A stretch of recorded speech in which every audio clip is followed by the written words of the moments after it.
It's a pleasure to be up here with my peers today. As Jason said, I'm Nicole Ron. I head up business systems and marketing at CJ, and I'm super excited to be leading today's panel discussion.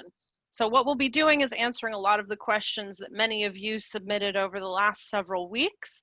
And I've got several of my peers here with me today, which I'm going to take a quick moment to introduce them all. First up, we've got Paul Tibbett, president of CJ Affiliate. He oversees our advertiser book of business, which includes our client development, business development, and corporate development teams. Next up, I've got Kelly Merkel, located in Chicago. She's vice president of publisher development, overseeing global publisher development, management, and partnerships. I've got Jules Basley, located in London. I just learned today it's not Bosley. Apparently I've been making him way fancier than he actually is.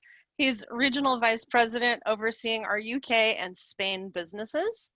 I've got Tobias Allgeier, located in Munich, Germany. He's also regional vice president overseeing our business in Germany, France, and the Nordics.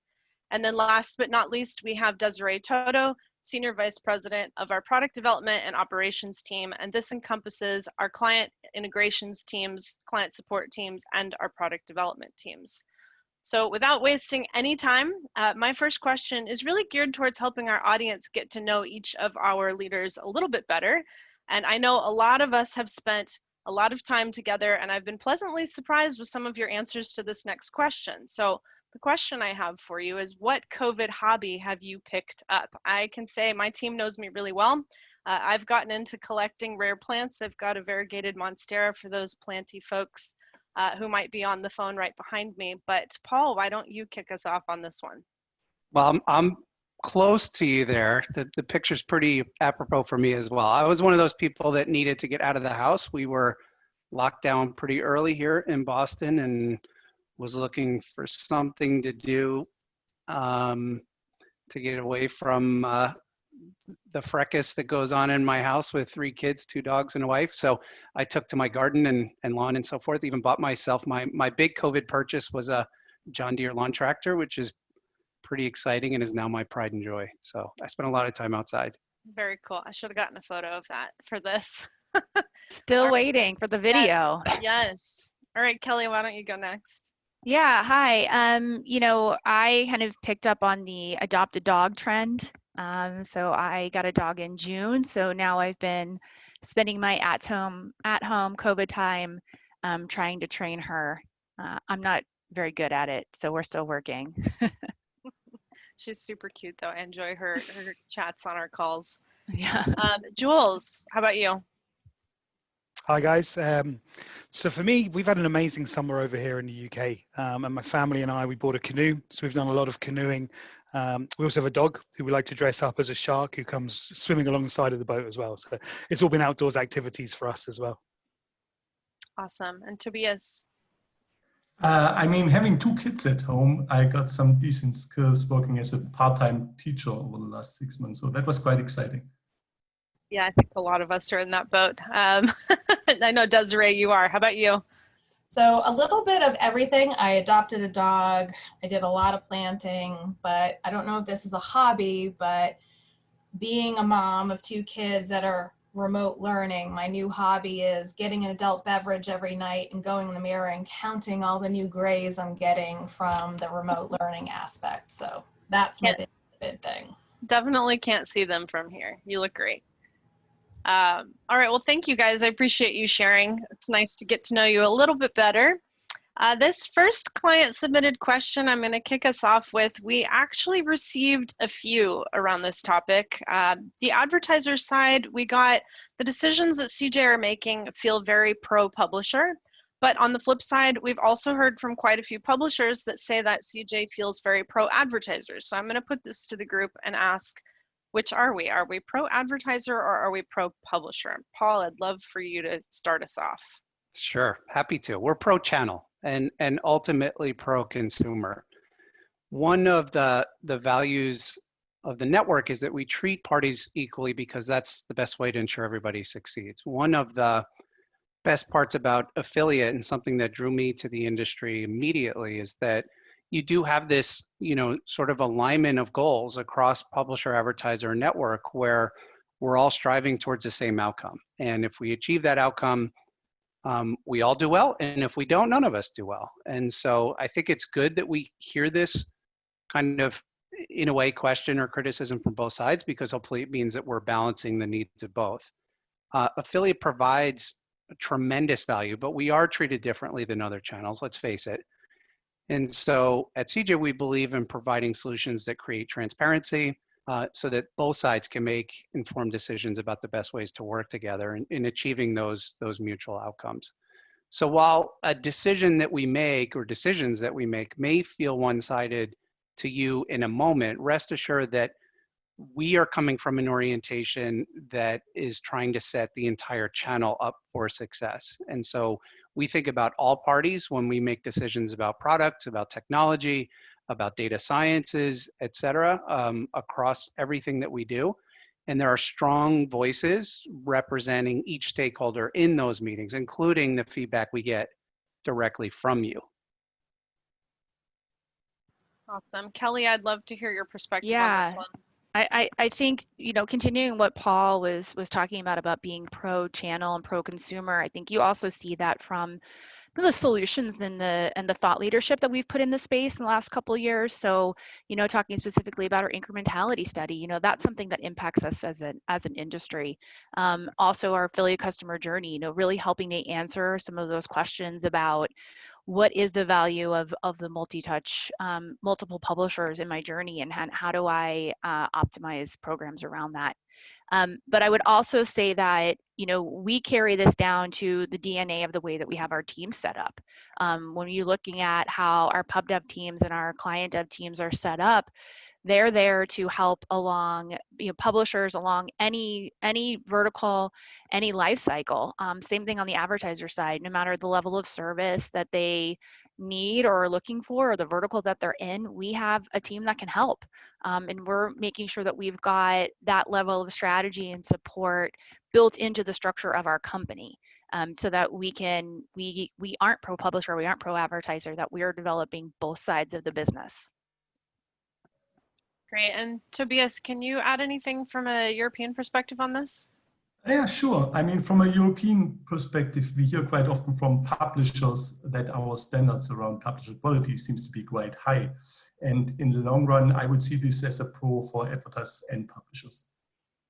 Yep, I can attest to everything that you guys said. I know sitting in the meetings that we have around our product development, our thought leadership, our strategy, a lot of us have come from many different parts of the business or worked in different avenues of the business, and we bring all of that experience and passion to the table. And so I think it's definitely apparent in the conversations that we have internally with this group just how much you care about all sides of the business.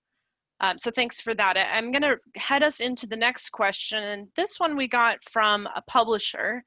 And what we've been asked is, what is CJ doing to prevent loyalty and extension publishers from stealing upper funnel sales? And what protections are in place to credit us with the sale? And in a similar vein, we also got the question from both advertisers and publishers actually around, when is CJ going to consider moving away from a purely last click attribution solution? And I want to bucket both of these together because I think the answers are very similar, but I'm going to go ahead and tap Desiree to start us off with this. Thanks, Nicole. So one of the things that these questions are really focused on is really looking at affiliate in isolation. So we're not necessarily looking at affiliate as it plays across the larger purchase path.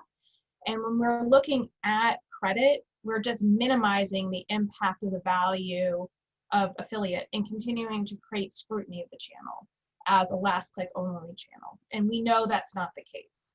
What I am trying to look at is reframing that question. And I know here at CJ, we do that with the incrementality testing. We do that with a lot of our case studies, but reframing the question to look at the value the publisher is providing in the overall channel versus the attribution that it sits in or it believes it sits in. So within our industry, there are a lot of options that on face value might be able to solve for this upper funnel dilemma, But when you really dig into the data, and that's the way we lead with a lot of our product development, is understanding if we have a problem, how do we address it with the data and analysis that we have at our fingertips.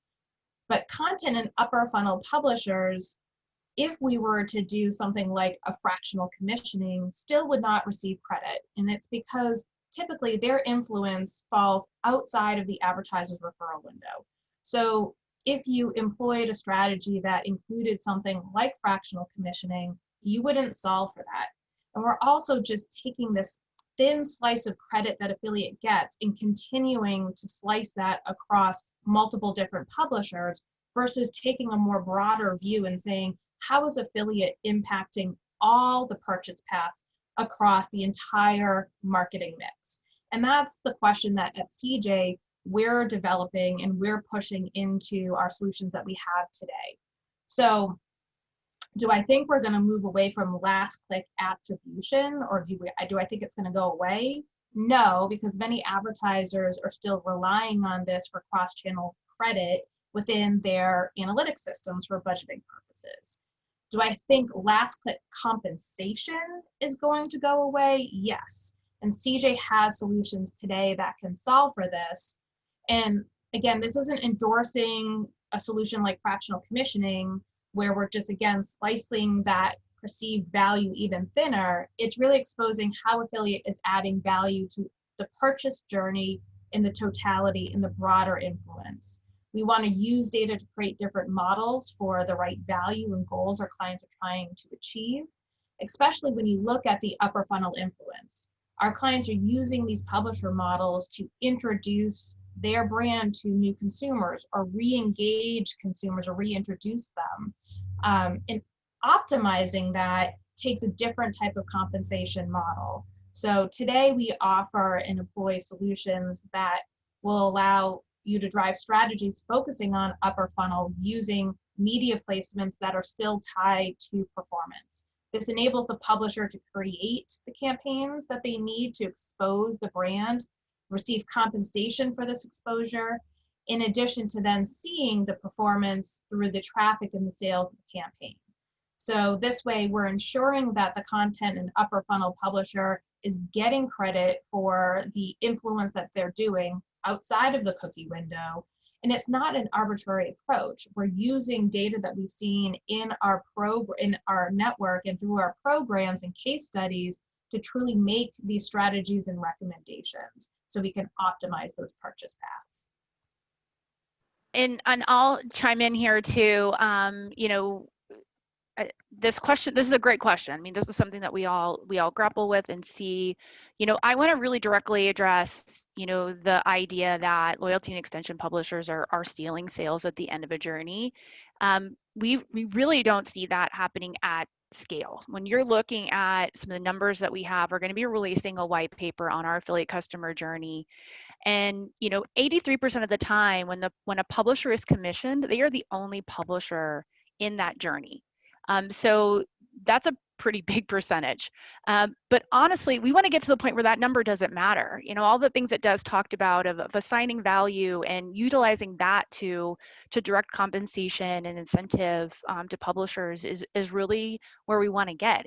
We see all models introduce and close sales. So there isn't, a magic bullet of, we switch to first click or anything like that.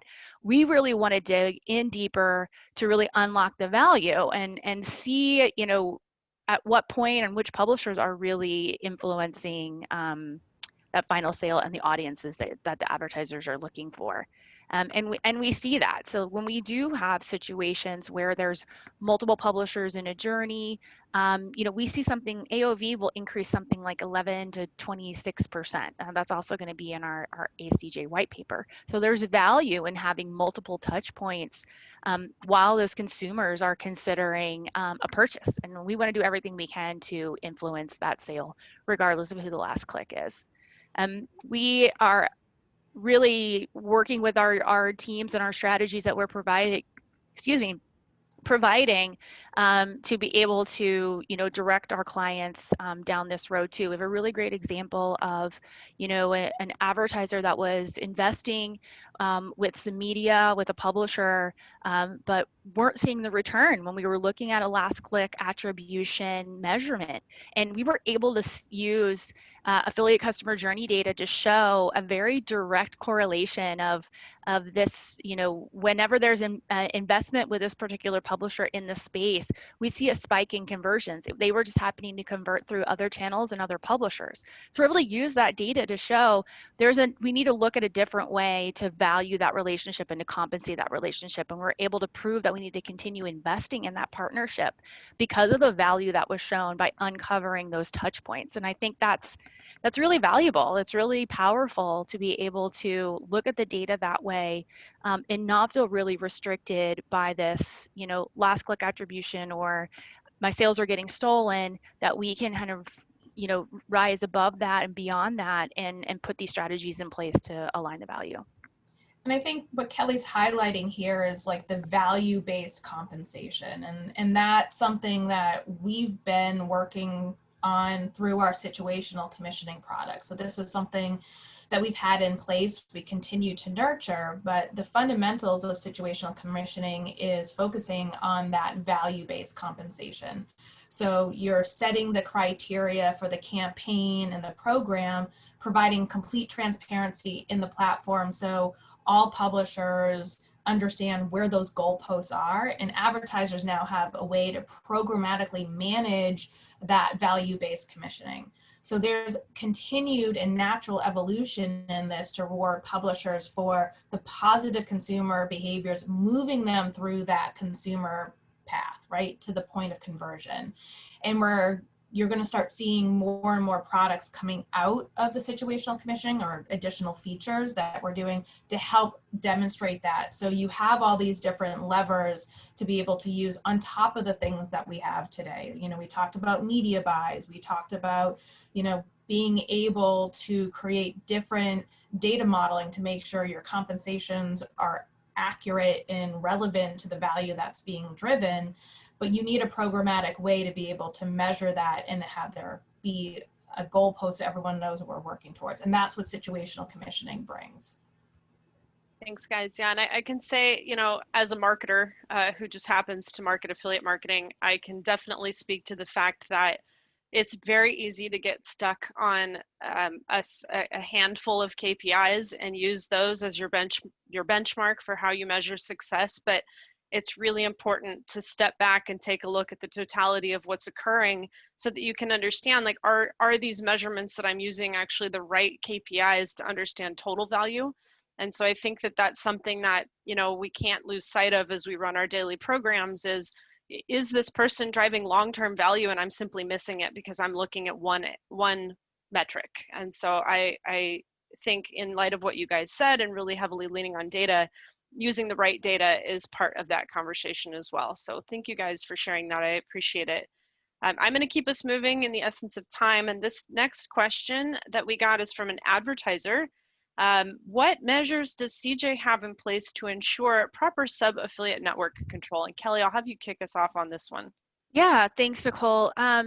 So control's kind of a broad term. So I'm going to make some assumptions about what the question is trying to get to. I can talk a little bit about the transparency that we offer through our sub-affiliate networks and compliance. But those are the two things I tend to hear questions about when we talk about sub-affiliates. To hit on compliance and network control quickly, we have our teams really heavily involved anytime we bring on a new sub-affiliate network or anytime changes are made within sub-affiliates so that we can educate them on the standards that we have within CJ. So we're really well covered there as far as that education and monitoring. The other piece that I hear a lot about is transparency. So I'll talk quickly about some of the things that we have in place and have put in place recently to really help support visibility and working more closely with sub-affiliate networks. Earlier this year, we launched our promotional properties sign-up process, which gives a lot more flexibility into how publishers can register all of the properties that they promote through affiliate. This helps both sub-affiliates and any other publisher that may have multiple sites, social media, different partners that they work with through CJ. And that allows us to clearly identify the way that they're promoting.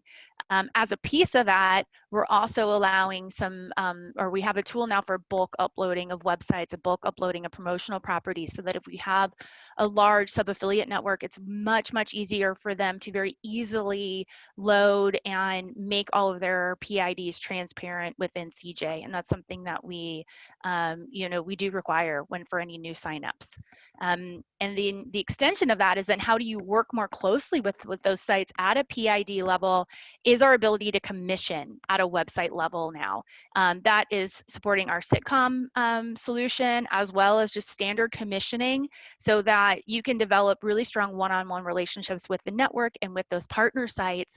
And again, going back to value commissioning, apply correct commission rates that align with the audience they're providing, the conversions that that site is providing. So we've made a lot of strides in the last couple of years on cracking open some of that transparency and making it a lot easier and have more control over the relationships within the sub-affiliate networks. And I know, Tobias, you've got a lot of experience in the partnership and sub-affiliate side of things. Would you mind chiming in on this one? I mean, sure. I mean, the transparency Kelly mentioned is also key for our cooperation partners.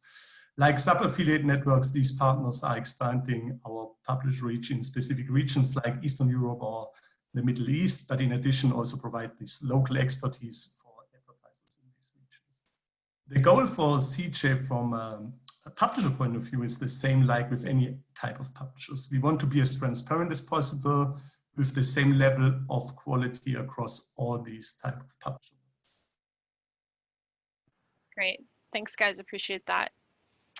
All right, so the next question that we received, we got this from both advertisers and publishers, and so I'd love a few of you to chime in on this one, but what is CJ doing to set content publishers up for success in affiliate? I know we've been in this space for a while, so Kelly, why don't you chime in on this one? Yeah, I mean, the value of influencers and content creators is something we've really been focused on for, over a decade. We're continually evolving our approach to meet the needs of these publishers.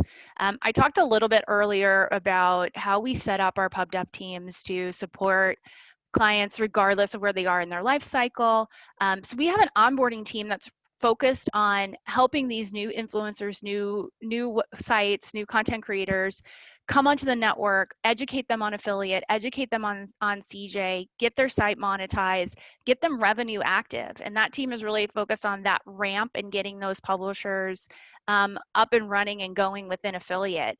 Within our enterprise team, we have management associated with some of our more mature, bigger media sites, influencer networks, things like that, to really drive the strategy of those sites and the partners that may be working under, again, those influencer networks or media sites, to connect them with advertisers.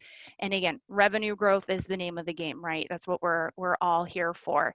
And then throughout all of this, we do provide a lot of support through education, and that could be in a Junction article, that could be in a welcome kit. We have a lot of how-to videos, how-to articles that live within our support center, webinars. There's a lot of things that the team is kind of continuously turning out to help support those publishers or influencers that are maybe just like learning affiliate, or maybe have been doing it for a couple of years but are looking for some new strategies, so that we're supporting that growth pattern with those partners. Great. Des, do you want to chime in on this one from a tech perspective?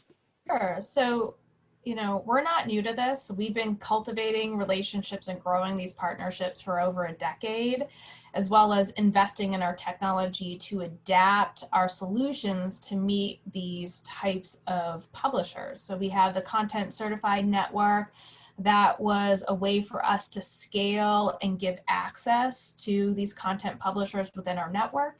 Both publishers and advertisers need to be able to identify the right partnerships for the best fit. And this really removes the needle in the haystack kind of search. So our content certified network is a curated collection of advertisers and publishers for only those that are content certified can access. We also know that these types of publishers have a different level of tech savviness. So we wanted to be able to allow them to join affiliate and easily monetize their site. So we have a suite of web monetization tools like our deep link generator or auto monetization or auto website monetization. This again enables them to be able to easily turn on affiliate, specifically within a CJ, and start forging deep partnerships with our advertisers. We also take an approach of, yes, we want to develop our own technology, but we also know that there are solutions out there that are considered best in class. And we have deep partnerships with those content and influencer providers that can help augment what we're doing. So we can develop in parallel with them so they can continue to do what they're doing. We get the benefit in our network, as well as we're building those tools to be able to hit this niche market. And that's really how we keep on building our content network. Great. And I know, Paul, you and I have talked about this, and you've got a couple great examples. Would you mind sharing one of those? Sure, I'll give you a good one just in the sake of time. We've got a really large apparel advertiser that was interested in doing more with content. And so what they did was they brought their CJ team and introduced them to their brand and social teams. So they made that connection beyond their internal affiliate team. And that was really so that everybody was on the same page in terms of the feel, the style, the objective of their campaigns, and including target demos and so forth. So after everybody kind of got level set, the CJ team with the client used those technologies and those tools that Desiree and Kelly have talked about to discover and reach out to the right types of influencers for what they were looking for that had the right fit. And they sent them product and encouraged them to create content and imagery, but to do so in their own authentic style and voice. And what's great about this advertiser is they then use the content and material created as part of that in their own social media and display efforts, so that kind of augments and emphasizes the authenticity and what that influencer is trying to do and get new followers that way. So what's also important is they don't use this, to Desiree's point earlier, they don't use the same metrics and commercial models with these folks as they do with other partners in their program. They work with a model that makes sense from a compensation and accountability, using the tools that work for everybody. So again, we've been at this for a while. It's nice to see in the news lately that others in the industry have taken notice and are trying to follow CJ's lead in promoting this super important part of where we are today and where we're going for the future in affiliate.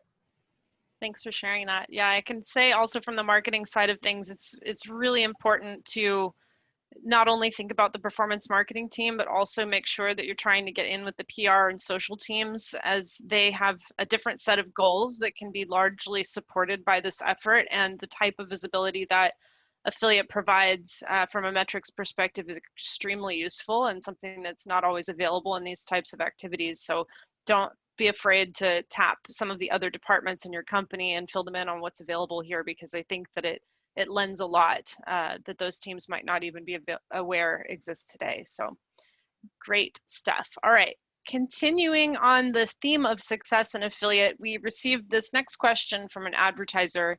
We're a fast growing merchant in a niche. How should we approach our affiliate marketing strategy to support our different growth stages? I'm finding it difficult to scale affiliate revenue. So Jules, I'd love to hear from you on this one. Mr. Bosley. Bosley. Thanks. Now, this is a great question, and it's definitely not the first time that I've heard this in the industry. So for my money, a network is really made up from size and scale, and niche advertisers are a real key part of that. So the niche advertisers and the niche publishers that we work with are really key to everything we do. within the affiliate channel. So I can understand for a niche brand or for a small or newer to market advertiser, it can be quite daunting coming into the industry.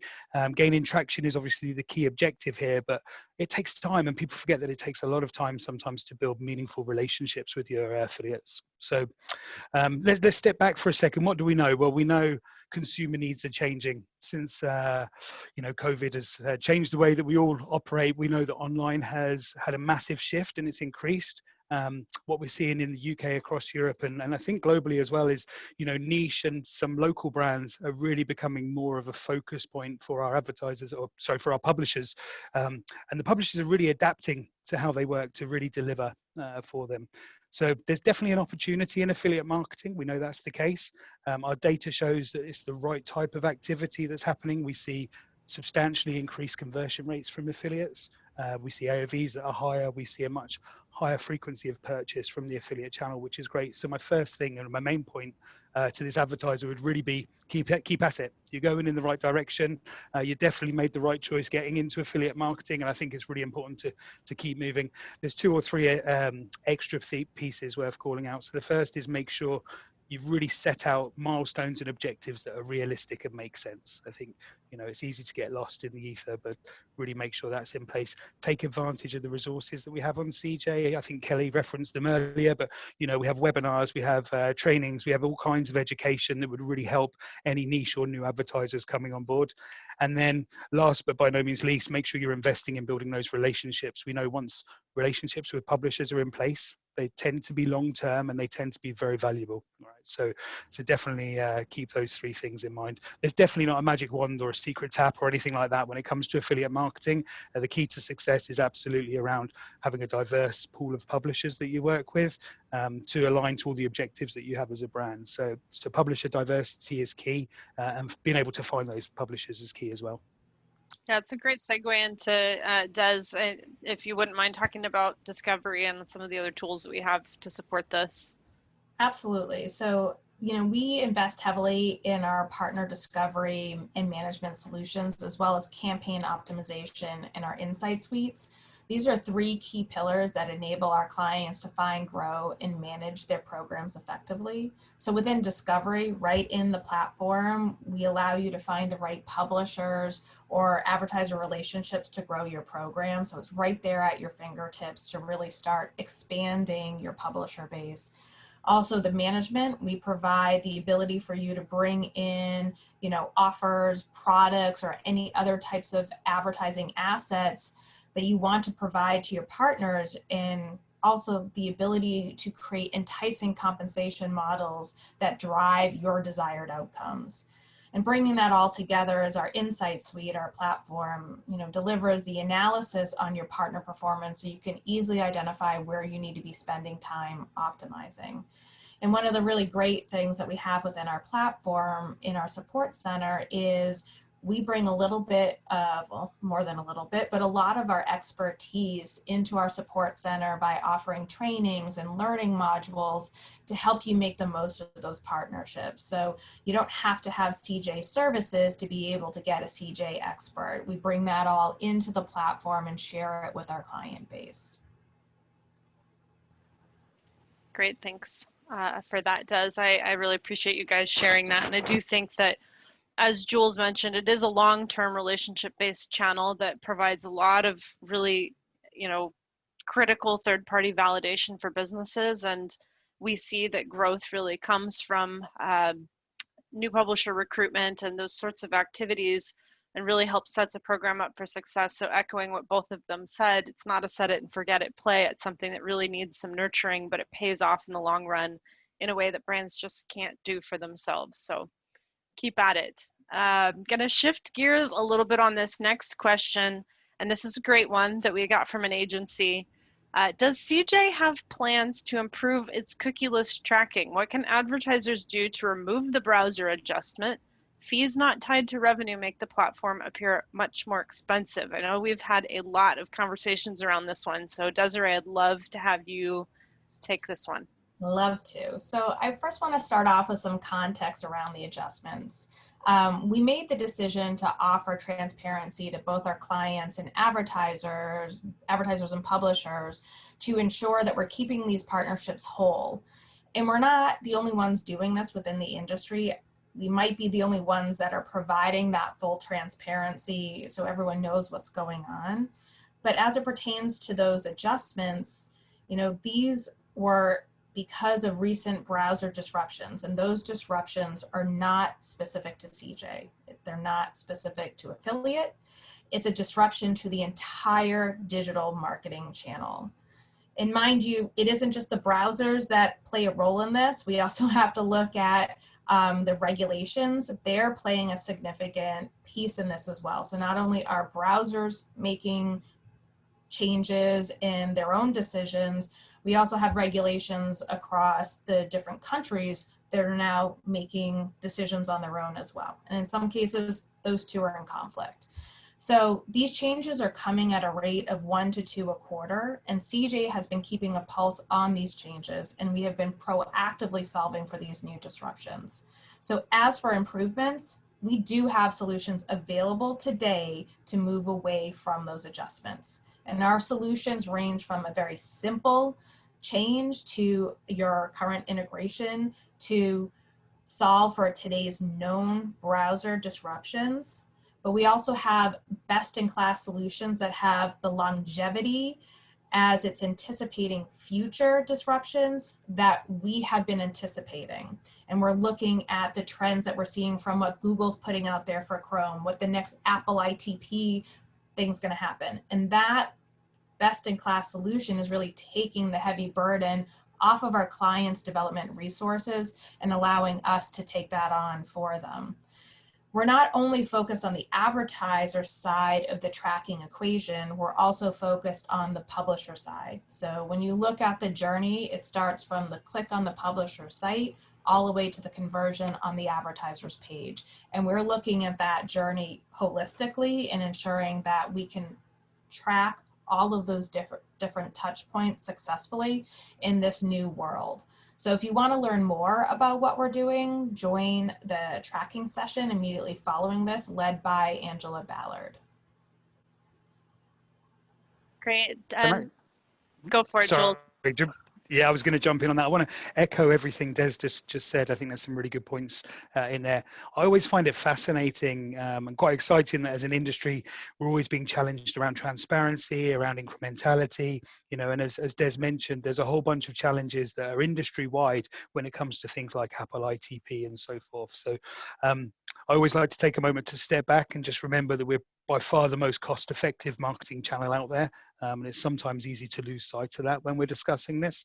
Our role, in my opinion, is really around making sure publishers are rewarded fairly for everything they're doing, but also making sure that advertisers are getting the best value they can from the channel. And it loops back to that very first question that Paul and the team answered.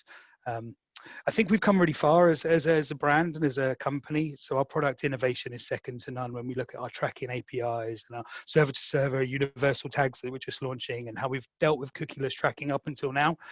So we should be really pleased, and I hope all the people listening are aware of those developments. Is there more to do? Almost definitely. But what I'd love to see is us to come together as an industry and start holding each other to account. So when we're looking at best-in-class integrations, best-in-class tracking, it'd be great if publishers were speaking to their advertisers and really working with them to ensure that the best integrations are being held out. So if we could do that, I think there would be a lot of movement for us. Great. Thanks, guys. I appreciate the insight on that one. All right, this is our last question. I've actually gotten quite a few actually very good questions in Q&A. Unfortunately, we are running out of time, and I do think this one is worth taking just a couple minutes kind of into the next session to address here. But we will follow up with those of you who have asked questions after this and make sure that we get you a response to that. All right, last question I've got for the group, and I'd love everybody to quickly provide their thoughts on this one, and that is, what is the future for the channel, and how does CJ view its role in it? And Paul, if you could start us off, that would be great. Yeah, happy to. I mean, I think the future is super bright. It almost feels guilty saying that during a time of, you know, turmoil, be it the pandemic and everything else that's going on in the world, but COVID really accelerated the growth of e-commerce, and it did that, and that's widely accepted, and almost everybody you talk to thinks the future of e-commerce is to be, kind of a bigger role in all of e-commerce go forward, and it kind of bumped us up the curve 3 or 4 years here. So that's great. But I think what it also did was it shined a light on the values of affiliate. It became a safe harbor for brands that were trying to protect value and spend wisely at a time where everything else seemed to be very uncertain. And so I think the future can be very bright, but a few things I want to say. You should feel, as an industry, all of you listening, feel really proud of what you've done in the last 6 months. You've gone through one of, hopefully, the most trying periods of your career, but also in the history of the companies that you work for. And you stepped up big time, and the channel delivered. The channel delivered incredibly well on the value equation and being that safe harbor. So what I highly encourage all of you to do is to push to keep your seat at the table, given how accountable, cost-effective, and valuable this channel has proven to be. So force a COVID period review with your leadership, where we look back on these 6 months and have a buttoned up set of data that hits on all of the KPIs that are important to your company. Explain to them, for example, how counterintuitive it is to enforce strict budget, quote unquote, budget constraints on affiliate like you would with other channels. Affiliate is pay for performance. It's a sales channel where you only spend budget when things happen that provide tremendous value to the company, like a sale happening. So forcing a strict budget would be like shutting down your highest selling store for selling too much product, right? No one would ever do that. It's a concept that, kind of we're under this weird scrutiny in affiliate to be treated like other channels that we don't behave like. So my prediction, sorry to go back to the original question. My prediction is the future is really bright if we push for it. Affiliate, I think, deserves and therefore will maintain its enlarged share of marketing spend based on our recent performance. And what's our role? CJ's role is to help you make that argument. Lean on us to help you go into those meetings with your leadership to fight for the future of the channel.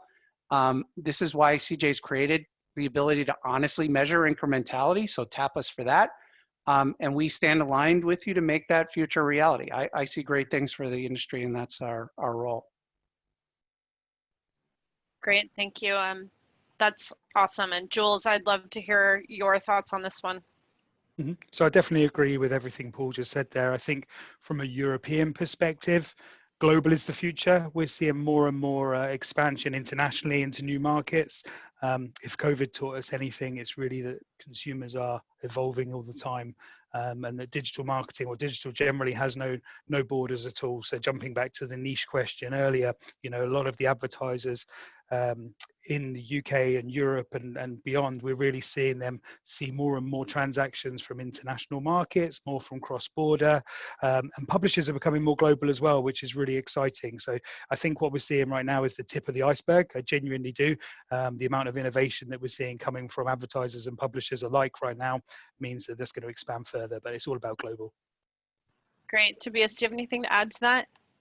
Absolutely. So to add a real life example to Jules' point, what we saw during the first COVID wave with European fashion advertisers working on a global scale, they were able to be back in growth modes weeks earlier while Europe was still facing challenges with COVID, how to handle it. And I think this global approach just limits business risks, which is even more important these days. Great point. Kelly. Yeah, I mean, I think that the future's, we're kind of, is there a phrase like we're living in the future or something like that? I kind of feel like that's almost where we are. Things are unfolding so quickly. And I really think there's just going to be a continuous broadening of what this channel can do for advertisers, consumers, and that's really going to be done through the diversification of publisher partners. Publishers are coming to the table with a lot of new ideas, new business models. Disruption is going to lead to innovation, and that we're in the most disruptive time we've seen. Paul hit on that a little bit with his, and I think this is really going to help create a lot of new models to meet these new consumer needs. We're already seeing, a spike in buy now, pay later, and some of these other things that pick up in store, all these things that are really trying to now gaining a lot of traction. And affiliate is really kind of the natural place to capitalize on that. You know, we are in a situation where you can test and try things out because of the pay performance nature of our business. And so within CJ, you know, the way that we support that is ensuring that we have a diverse, solid publisher base to discover these relationships through, and ensuring that we then also have you know, the types of solutions in place to support those business models, new kinds of tracking, new kinds of compensation, et cetera, et cetera. And I think Des is going to hit a little bit on that too. It kind of flows into then how we then execute on that, right? So I'm excited for what's to come as soon as we have a vaccine and the pandemic is over. All right, Des. So from CJ's technology perspective, you know, we'll continue to proactively adapt to these disruptions. We'll also anticipate new market needs and enabling everything that my peers just highlighted. You know, that's what the goal is and how we want to move our platform into the future. You know, CJ's future is also predicated on how we use the data and analysis that we have at our fingertips. We're using that information to drive the right business decisions. And we're really looking at the integrations as our superhighway to move CJ forward. So we have doubled our development investment to enable all the data that's coming in from our superhighway and make it actionable and accessible in platform. So what I'm seeing is a platform that's holistic, having everything at your fingertips to be able to understand how your program's going, how you're finding those new partnerships, how you can move into other regions, all within this one platform. Great. Thank you all for sharing all of that. I can speak from the marketing side as well. Like, we're going to keep answering those tough questions. You know, incrementality was something that we heard about, and we put all of the brightest minds in the same room. We did a lot of work on our data architecture to be able to answer that one, to be able to help showcase what it is that the channel is truly able to do. As it was mentioned earlier, customer journey is coming out next in terms of other thought leadership. So we're going to continue to prove value of recruitment, value of the channel, value of third-party validation, and everything else that comes along with it.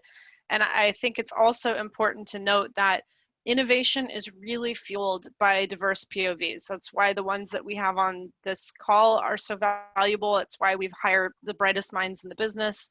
But I also think that it means that we've got to look at creating greater diversity through DE&I efforts within the industry as a whole to ensure that we're welcoming in people who bring unique experiences and perspective to the table so that we continue to meet the market need.